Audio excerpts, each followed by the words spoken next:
वर्धा जिल्ह्यातील देवळी तालुक्यातील इंझाडा गावातील नागरिकांनी पुलगाव येथील नवोदय नागरी सहकारी पतसंस्था मर्यादित रजिस्टर क्रमांक 496 विरोधात जिल्हाधिकारी कार्यालयात लेखी तक्रार दाखल केली आहे। पतसंस्थेला पुलगाव शहर हद्दीबाहेर कर्ज वाटपाचा अधिकार नसतानाही ग्रामीण भागातील शेतकरी व शेतमजुरांना मोठ्या प्रमाणात कर्ज देण्यात येत असल्याचा आरोप करण्यात आला आहे। कर्ज मंजुरीसाठी विशिष्ट रक्कम घेतली जाते, तसेच ग्रामीण नागरिकांना पुलगावचे रहिवासी दाखवण्यासाठी खोटे पत्ते भरले जात असल्याचे ग्रामस्थांचे म्हणणे आहे। ग्रामीण भागातील अनेक कर्जदारांचे पुलगाव येथील रहिवासी असल्याचे पत्ते दाखवून कर्ज वाटप केला जातो व कर्ज भरण्याची प्रक्रिया ही दररोज असल्यामुळे ग्रामीण भागातील शेतकरी व शेतमजुरांकडे भरण्यासाठी पैसे राहत नाही। दररोज हप्ते भरण्याची सक्ती केल्याने अनेक शेतकरी आर्थिक संकटात सापडून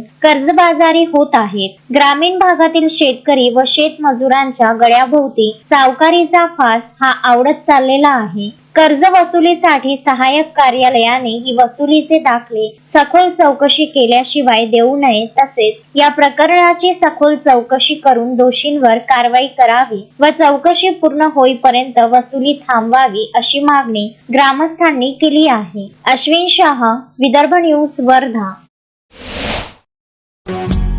श्रद्धा फैमिली शॉपिंग में जाएंगे हम सभी, साड़ियों की नई डिजाइन देखो यहीं से लाएंगे। श्रद्धा फैमिली शॉपिंग में जाएंगे हम सभी, लेडीज जेंट्स बच्चों की हर फैशन लाएंगे सभी।